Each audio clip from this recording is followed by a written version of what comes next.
Hükümetin bu konuda demokratikleşme konusunda olan Kürt sorununu engellemek için uygulaması gereken tutum tamamen ötekileştirmeyi engellemektir. Bizsiz olmayacağını, işte Kürtlersiz olmayacağını, demokrasinin bu yoldan bizsiz geçilmeyeceğini biliyoruz. Kürt sorunu bu sorunların başında sayabileceğimiz sorunlardan biridir. Kürt sorunu çözülmeden Türkiye'nin demokratikleşmesi belki kısmi olarak demokratikleşir ama tamamen demokratikleşmesi yani bütün sorunları baştan çözebilmemiz için sorunların kökenine inmemiz gerekiyor. Türkiye'nin özellikle belli kesimlerinde belli sorunların temelinde de Kürt sorunu yatıyor. Anayasa hakkımı istiyorum.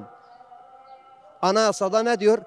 Din, dil, ırk ayrımı olmasın. Değil mi? 10. yanlış olmasam 10. maddesi.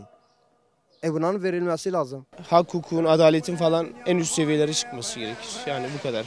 Kürt sorunu çözülmeden dünya bile şey olmaz, demokratikleşmez, onu söyleyeyim. Bir kere eşit yurttaşlık yani lafta değil, özde işlenmeli.